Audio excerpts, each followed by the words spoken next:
আপনাদের সকলকে ধন্যবাদ। আপনারা সবাই এখানে এসেছেন বলে। কালকে আপনাদের আমি একটা কভারেজ দিয়েছিলাম, তাতে বলেছিলাম যে 19 জনকে 26 জনের মধ্যে 19 জনকে দোষী সাব্যস্ত করা হয়েছিল। আপনারা কালকে জিজ্ঞেস করেছিলেন যে এখানে সর্বোচ্চ শাস্তি কি। আমি বলেছিলাম যে ফাঁসি অথবা যাবজ্জীবন। তা আপনারা জিজ্ঞেস করছিলেন আপনি কি চাইবেন। আমি আপনাদের একটা কথা বলেছিলাম, একজনের জন্য আমি ফাঁসি চাইব, এবং সে হচ্ছে যে ওই বন্দুকটা চালিয়েছিল, ফায়ার আর্মটা চালিয়েছিল, তার জন্য আমি বলেছিলাম কি আমি ডেথ সেন্টেন্স চাইবো।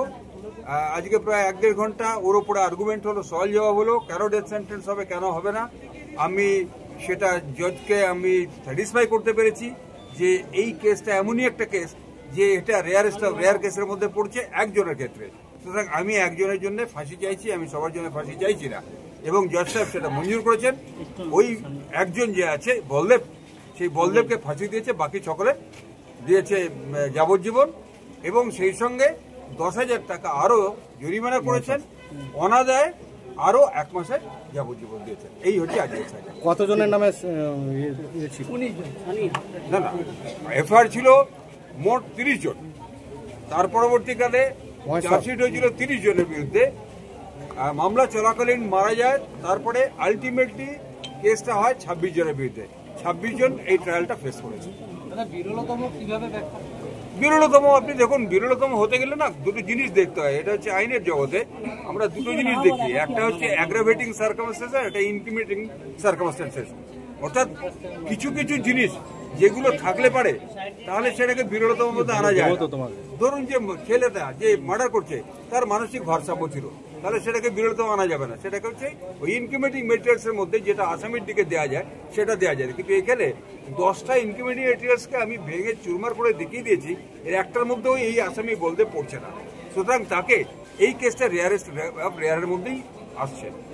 আমি সেইভাবেই আমার যে সওয়াল জবাব করেছি, প্রায় 1 থেকে 1.5 ঘন্টা ওই সওয়াল জবাব করতে আমার লেগেছে, এবং সেটা আমি করতে পেরেছি। আমি খুব খুশি। 18 জনের কি 10,000 টাকা করে জরিমানা? হ্যাঁ, প্রত্যেকে। ঠিক আছে, প্রচুর খুশি। আমি 14 বছর ছেলে ছোট বাচ্চা নিয়ে আমি প্রচুর খুশি। আজকে এদের জেল যাবজ্জীবন জেল হলো। আমি একজনের ফাঁসি বা 18 জনের যাবজ্জীবন।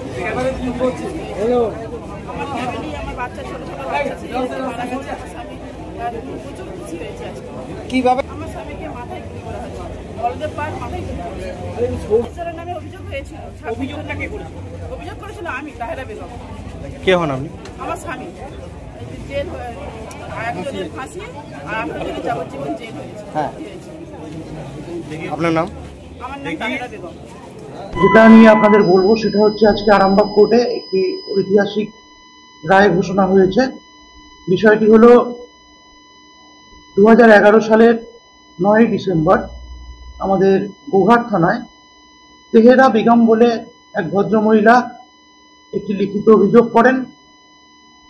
অভিযোগটি ছিল তার স্বামী শেখ নইমুদ্দিন যখন শেওড়া ইউনিয়ন হাই স্কুলে ম্যানেজিং কমিটির ইলেকশনে নমিনেশন ফাইল করতে যাচ্ছিলেন, সেই সময় কিছু দুষ্কৃতী তাদের ঘিরে ধরে এবং বিভিন্ন রকম টাংড়ি বাঁশ দিয়ে আক্রমণ করে, এবং পরবর্তী ক্ষেত্রে তার উপরে একটি গুলি চালানো হয়। সেই গুলি চালানোর ফলে তার মৃত্যু ঘটে, এবং সেই অভিযোগের ভিত্তিতে আমরা গোঘাট থানায় একটি কেস রুজু করি। সেটা ছিল গোঘাট থানা কেস নাম্বার 421/11, ডেট হচ্ছে 9/12/2011, এবং যে সেকশনে কেসগুলো শুরু হয়েছিল সেটা ছিল 147, 148, 149, 323, 325, 302 আইপিসি এবং 25-27 আর্মস অ্যাক্ট। এবং কেসটি শুরু হওয়ার পরে ইনভেস্টিগেশন, এই কেসটি 2 জন তদন্তকারী অফিসার ইনভেস্টিগেশন করেন।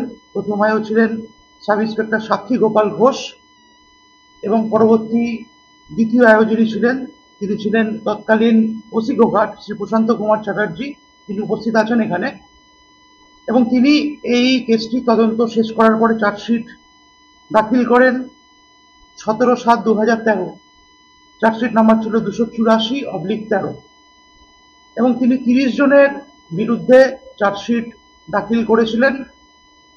তার মধ্যে তদন্ত শেষ হয়ে যাওয়ার পরে যখন বিচার চলছিল সেই সময় 4 জন অভিযুক্ত মারা যায়। বাকি 26 জনের মধ্যে আমাদের অ্যাডিশনাল ডিস্ট্রিক্ট সেশন জাজ শ্রী কে আগরওয়াল উনি 19 জনকে দোষী সাব্যস্ত করেছেন। গতকালই আপনারা জানেন যে 19 জনকে দোষী সাব্যস্ত করা হয়েছিল, তার মধ্যে আজকে সাজা ঘোষণা ছিল। আজকে একজনকে ফাঁসির সাজা দেওয়া হয়েছে এবং বাকি 18 জন তাদের যাবজ্জীবন কারাদণ্ডের আদেশ দেওয়া হয়েছে। তো এই রায়টি খুবই ঐতিহাসিক এবং গুরুত্বপূর্ণ এবং এই কেসটি জন্য আমাদের হুগলি জেলার মুখ্য সরকারি আইনজীবী শ্রী শঙ্কর গঙ্গোপাধ্যায় এই মামলাটি লড়েন এবং তিনি যে পথে বলেছিলেন এবং তার সুপারভিশনে আমাদের এই ঐতিহাসিক রায়টি গতকাল ঘোষণা হয়েছিল এবং আজকে সাজা ঘোষণা হয়েছে। তো আমাদের সাথে উনিও আছেন, আমাদের শঙ্করবাবু আছেন, উনিও আরো বিস্তারিতভাবে বিভিন্ন সাক্ষী গ্রহণ পর্ব এবং এই সাজা সম্পর্কে বিস্তারিতভাবে আপনাদের বলবেন। তো এটাই আপনাদের বলার জন্য আজকে এটা বলেছি, ঐতিহাসিক রায়। আমি ওনাকে একটু অনুরোধ করব যে আপনি এই আজকে 2011 সালে 9 ডিসেম্বর প্রকাশ্যে দিবালোকে হাট চলাকালীন স্কুল নমিনেশনকে কেন্দ্র করে গুলি করে আমার কাকা নঈমুদ্দিনকে হত্যা করে। তো সেই হত্যার বিচার আজকে রায় ছিল। মহামান্য আদালত আজকে বিচারকরা বিচার দিয়েছেন এবং আমরা এই আদালতের উপরে সম্পূর্ণ ভরসা ছিল এবং আইনি লড়াই চালিয়ে গেছি। আজকে যিনি গুলি করেছিলেন বলদেব পাল তাকে ফাঁসি দেওয়া হয়েছে এবং বাকি যারা 18 জন ছিল দোষী সাব্যস্ত হয়েছে তাদেরকে যাবজ্জীবন মহামান্য আদালত দিয়েছে। এই রায়ে আমার পরিবার খুশি। আমি কে হন? আমি ওনার ভাইপো হয় শেখ রামিজউদ্দিন। যারা সাজা পেল সবাই কি রাজনৈতিক দলের সঙ্গে যুক্ত? হ্যাঁ, সবাই রাজনৈতিক সঙ্গে, কিছু সিপিএম আছে, কিছু তার মধ্যে ফরওয়ার্ড ব্লক আছে, আরো কিছু এখন আপাতত নতুন তৃণমূল আছে। তার আগে তারা সব সিপিএম করতো, এরা সব দুষ্কৃতী। সেদিন ঘটনাটা কি হয়েছে? ঘটনাটা ছিল স্কুল নির্বাচন 9 ডিসেম্বর 2011 সালের স্কুল নির্বাচন। তখন সেই নির্বাচনের লাস্ট ডেট ছিল 9 ডিসেম্বর। সেই 9 ডিসেম্বরকে কেন্দ্র করে প্রকাশ্যে দিবালোকে যখন নমিনেশনের কাজ করছিল, যখন ফর্ম ফিল আপ করছিল, পিছন থেকে এসে প্রকাশ্যে দিবালোকে হাট চলাকালীন স্কুল চলাকালীন প্রকাশ্যে দিবালোকে বলদেব পাল খুন করে। প্রকাশ্যে একদম পয়েন্ট ব্ল্যাঙ্ক থেকে গুলি করে।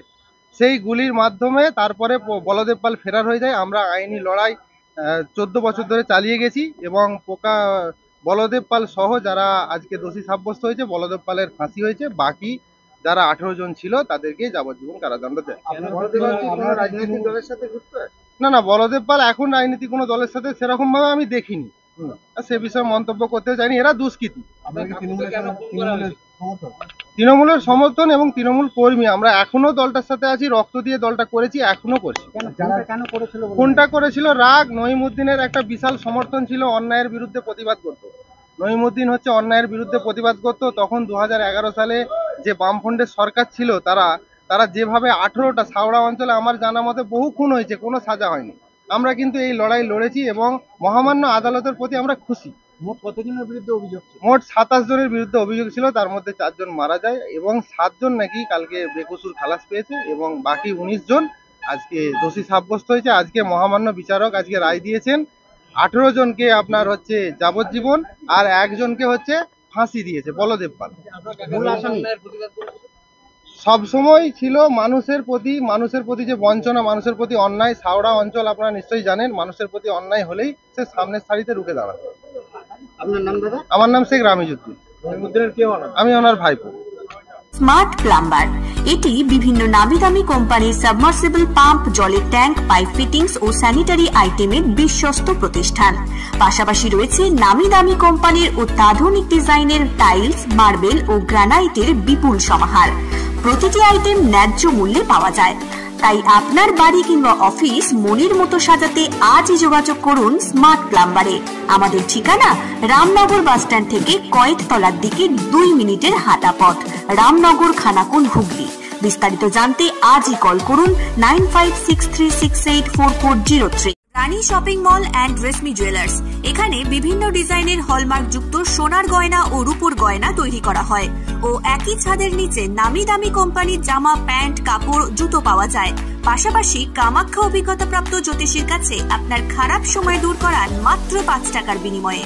হস্তরেখা বিচার, গুপ্তরোগের চিকিৎসা ও বাড়ির দোষ কাটানো সহ বিভিন্ন গ্রহরত্ন পাওয়া যায়। আমাদের ঠিকানা মুচিঘাটা, খানাকুল, হুগলি। বিস্তারিত জানতে আজই কল করুন 9732533706। মহাকাল জিম অ্যান্ড ফিটনেস স্টুডিও। এখানে ছেলে ও মেয়েদের বডি বিল্ডিং এর জন্য রয়েছে সুবর্ণ সুযোগ। অত্যাধুনিক মেশিনপত্র ও প্রশিক্ষণপ্রাপ্ত ট্রেনারের মাধ্যমে জিমের সমস্ত রকম ওয়ার্কআউট শেখানো হয়। জিমের পাশাপাশি yoga, nunchaku, martial art, zumba, লাঠি খেলা, বক্সিং ও সেলফ ডিফেন্স সহ বিভিন্ন বিষয়ে ট্রেনিং দেওয়া হয়। আমাদের ঠিকানা শিবানীপুর, উদয়নারায়ণপুর, হাওড়া। বিশদ জানতে আজই কল করুন 9609832596।